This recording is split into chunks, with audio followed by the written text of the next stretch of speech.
People and Power. I'm Shireen El-Feki. In today's program, Flame and Blame. We look at trouble for Exxon Mobil in Aceh, Indonesia. Exxon Mobil is the world's most profitable oil company. In 2006, the firm earned $39.5 billion, making it the most profitable year in U.S. corporate history. While Exxon Mobil is riding high on revenues, it is coming under fire on a number of fronts. Among them, its operations in Aceh. The firm is accused of allowing human rights abuses on its watch, a charge which Exxon Mobil strenuously denies. People in Power's Juliana Ruhfus has been to Aceh to investigate.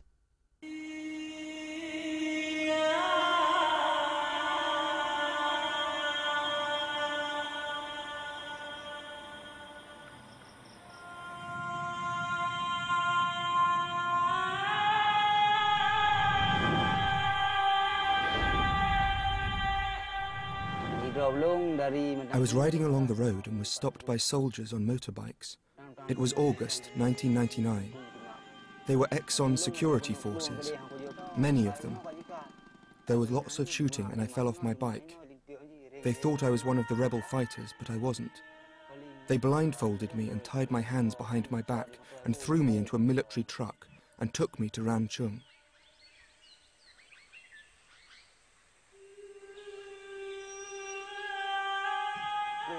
There I was badly beaten. I had a fractured skull, my breastbone was broken and my stomach burned. In the cell I could hear the sounds of torture. I already knew about Ranchung. It was well known that people died there. After 2 weeks they lifted my blindfold and I wondered if I was actually in the last world, already dead and gone to another place. I saw friends being tortured.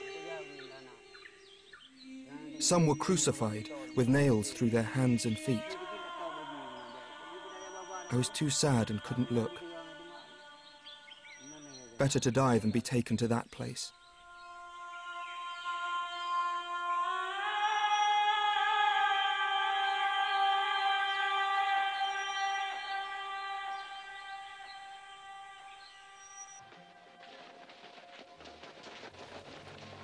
Between 1975 and 2005, over 9,000 people were killed in a conflict between the Indonesian military and GAM rebels fighting for independence in Aceh, Indonesia. Throughout this conflict, the Exxon Mobil gas plant at Lok Semawe continued to operate.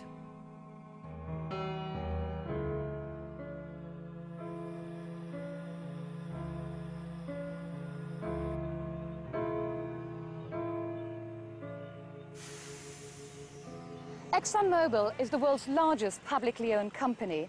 In 2005 alone, it earned over $36 billion in profit, the largest annual profit in the history of the United States. This plant here in Aceh, Indonesia, is described as the jewel in its crown. But the villagers who live around the Exxon Mobil gas plants have seen little of Exxon Mobil's wealth. But worse, when Mobil Oil arrived, these villagers were already living in a conflict area. But the International Labour Rights Fund claims that Exxon Mobil brought around 3,000 soldiers for the protection of its facilities and that these soldiers were torturing, abusing and even murdering civilians living in this area. Then I was taken from Ranchung to Kodin, where I was electrocuted. They took me to the paddy fields and let me go. And I was so frightened I didn't go back to the village. I heard that they went to my house and burned my bike and my machines that I used to cut wood, my livelihood. I didn't recognize anyone who picked me up, but I knew who they were. There were so many Exxon Army posts in that area. Whilst employed to protect the Exxon Mobil plant, the soldiers were also fighting the rebels.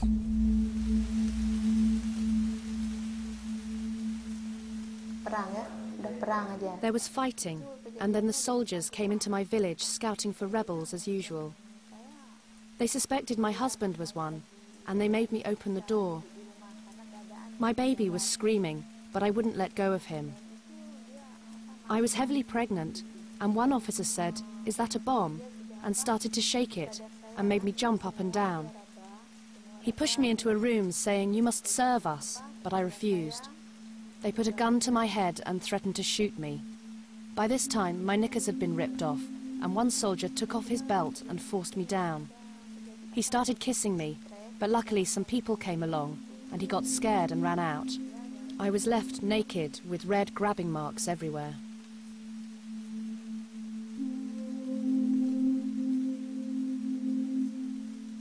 I'd never seen them before, but they were there to protect Exxon. All the soldiers in that area were Exxon. There were no other soldiers in that vicinity.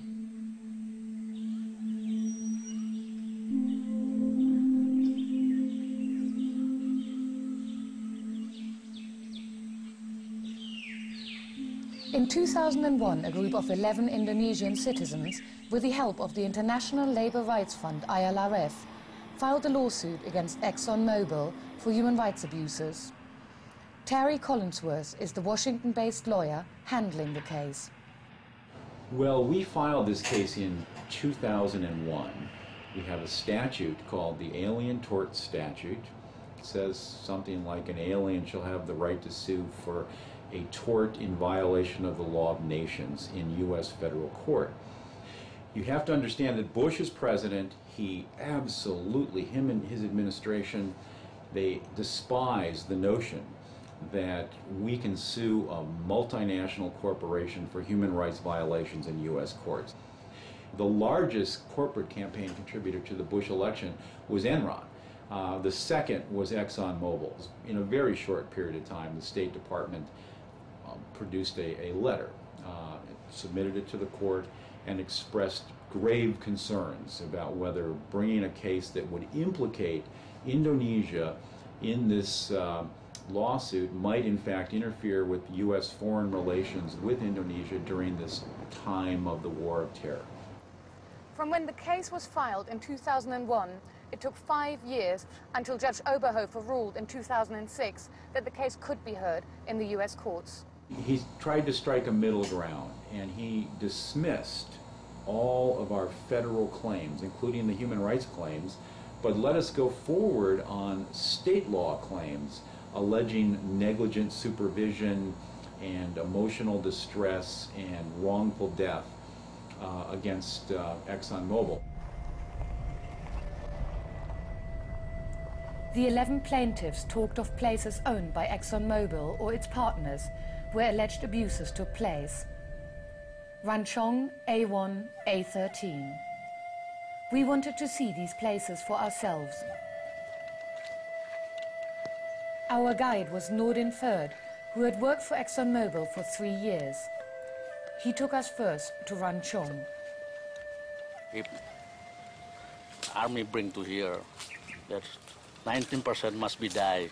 So once the army brought you into these barracks, you had to really be afraid of your life. You're saying 90% of the people didn't make it out. Yeah.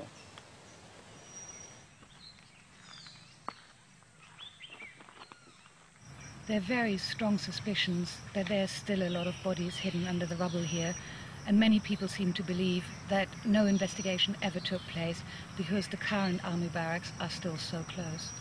Just at that moment, 2 soldiers appeared, shouting at us. He got angry. He said, no, not take the picture.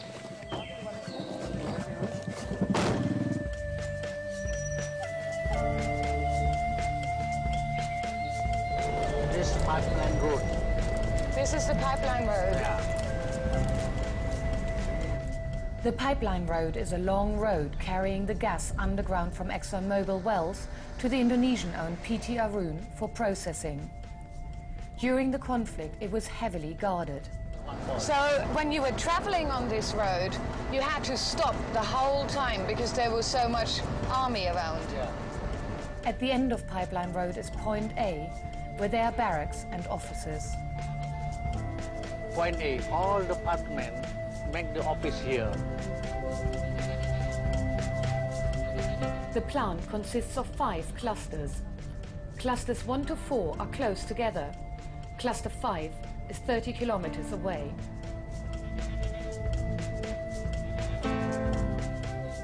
There seemed to be a heavy military presence. Several men posts and barracks, although a little friendlier now. Hello. How are you? What is the name of this camp? Apa nama camp ini? Camp A13. A13 camp. Camp A13. Sini kan. This soldier told us that he is one of over 1,000 still employed by Exxon Mobil. Most left as part of the peace agreement, leaving only those from the Aceh area. Most of the soldiers were unsure how to react to us. You udah married? Married? Yes. So are you also protecting Exxon? Kamu juga jaga punya Exxon kan? Iya. Ya, sama sekali did. Here Exxon. Who's giving the security instructions, the commander or Exxon? Saya from Exxon. Yeah, is it right? Exxon gives the instructions. Yeah.